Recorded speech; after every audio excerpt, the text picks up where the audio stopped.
वेंकैया नामक एक आदमी रहता था। वो बहुत गरीबी में जी रहा था। वो अपनी पत्नी और बेटे के साथ एक छोटे घर में रहता था।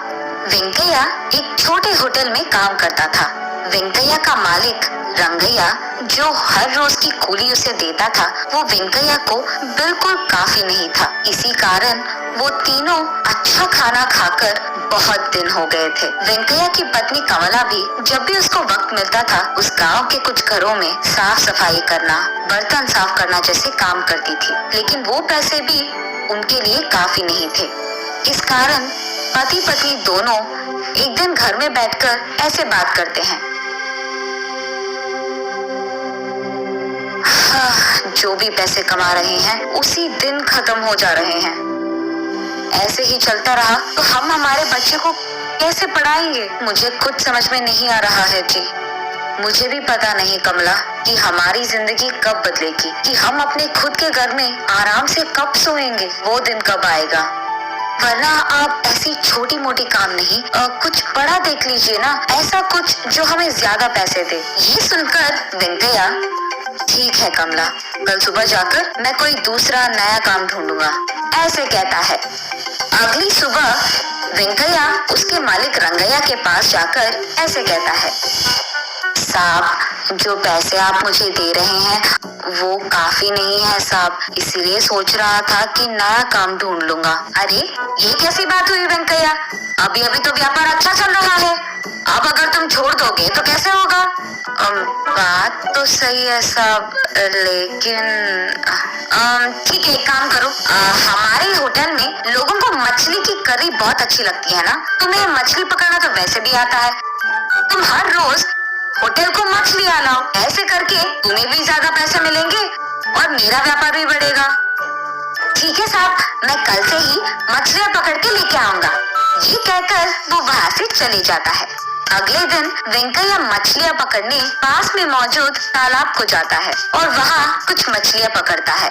ऐसे वो उस दिन की पकड़े हुए मछलियाँ लेकर होटल जाकर उसके मालिक रंगैया को देता है। ताज़ी मछलियाँ लाने के लिए होटल का मालिक रंगैया वेंकैया को उसके रोज की कूली से कई गुना ज्यादा पैसे देता है। ये देख वेंकैया बहुत खुश होता है। ऐसे ही अगले दिन भी ज्यादा मछलियाँ पकड़कर वेंकैया रंगैया को देता है। उसी हिसाब से रंगैया भी ज्यादा पैसे देता है वेंकैया को। ऐसे ही कुछ दिन चलता रहा और वेंकैया को भी ज्यादा पैसे मिलने लगते हैं। ऐसे ही चलता रहा तो कुछ दिनों में हम एक घर भी खरीद पाएंगे और हमारे बच्चे को एक अच्छे स्कूल में पढ़ा सकते हैं। ये सोचकर पति पत्नी दोनों बहुत खुश होते हैं। ऐसे ही कुछ दिन बीत जाते हैं। एक दिन मछलियाँ पकड़कर होटल जाता है वेंकैया।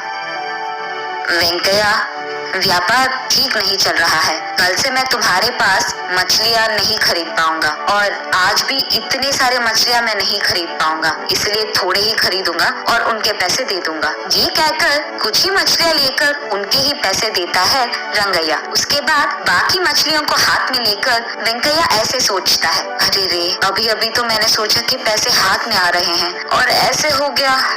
ऐसे ही दुख में वो अपने घर जाता है। घर जाकर जो कुछ भी हुआ वो अपनी पत्नी कमला को बताता है। रहने दो जी, जो आया वो आया, जो गया वो गया, अब क्या ही करेंगे, हमारे नसीब में तो इतना ही लिखा है शायद। ठीक है, चलो आज के लिए मैं खाना तो बना लूंगी। ये कहकर वेंकैया के लाए हुए सारे मछलियों में से बड़ी मछली को काटते ही उसके अंदर उसे सोने की बड़ी मूर्ति दिखाई देती है। उसे देख कमला आश्चर्यचकित हो जाती है और तुरंत उस मूर्ति को वेंकैया के पास ले जाती है। उस मूर्ति को देख वेंकैया, अरे बाप रे, ये तो शुद्ध और स्वच्छ सोने से बना है, इसे बेचेंगे तो हमें बहुत पैसे मिलेंगे, ऐसे कहता है। हाँ जी, बात तो सही है, मुझे लगता है कि हमें नसीब इस रूप में आया है। वो कहते हैं ना कि भगवान जब एक दरवाजा बंद कर देता है तो दूसरी तरफ एक और खोल देता है, ऐसे कहती है। अरे हाँ हाँ, बिल्कुल ठीक कह रही हो कमला। अगले दिन उस सोने की मूर्ति को लेकर सोने की दुकान जाता है वेंकैया। वहाँ का मालिक उस मूर्ति को जांचकर ऐसे कहता है, अरे ये तो बहुत पुराना मूर्ति है और इसका मूल्य बहुत ज्यादा है, अब तुम्हें देने के लिए मेरे पास उतने पैसे तो नहीं है। अरे रे, अब क्या करेंगे साहब? लेकिन मैं तुम्हें थोड़े थोड़े करके पैसे दे सकता हूँ, एक ही बार में तो नहीं दे सकता। मंजूर है वेंकैया? ठीक है, वही करेंगे फिर। ये कहकर उस मूर्ति को बेचकर थोड़े पैसे घर ले जाता है वेंकैया। लिए उन पैसों से सबसे पहले वो एक होटल शुरू करता है और उस होटल में वो मछली की बिरयानी को बेचना शुरू करता है। रंगैया के मछली की करी के अलावा उस गांव में किसी ने भी अब तक मछली की बिरयानी नहीं बनाई है, इसीलिए वेंकैया की होटल की बिरयानी एकदम बहुत प्रसिद्ध बन जाता है। इस कारण वो उसके होटल में कुछ लोगों को काम भी देता है और क्योंकि वेंकैया वेतन ज्यादा दे रहा था, ये सुनकर रंगैया के होटल में काम करने वाले लोग भी वेंकैया के होटल जाकर काम करने लगते हैं। ये सुनकर रंगैया वेंकैया के पास जाकर ऐसे कहता है, क्या वेंकैया, मेरे होटल में काम करने वाले लोगों को भी तुम्हारे होटल में काम करने के लिए लगा दिया तुमने? तुम्हारी वजह से मेरा व्यापार खराब हो गया है। तुम कूली का काम करते हुए मछलियाँ पकड़ते थे, एक बार में जब नसीब बदल गया तो अकड़ चढ़ गया दिमाग को। साहब, मैंने उनसे ये नहीं कहा कि आपके पास काम बंद करके मेरे पास काम करने आ जाए। उनको काम चाहिए था और मेरे पास काम था तो मैंने दिया, बस। जरा मैं भी तो देखो कि कितने दिन तुम ऐसे ही व्यापार चलाओगे। व्यापार चलाना आसान नहीं होता है वेंकैया, हमारे परिवार में ये बहुत सालों से आ रहा है। एक बार जो नुकसान आ गया ना, तुम वापस कूली का काम ही करने लगोगे।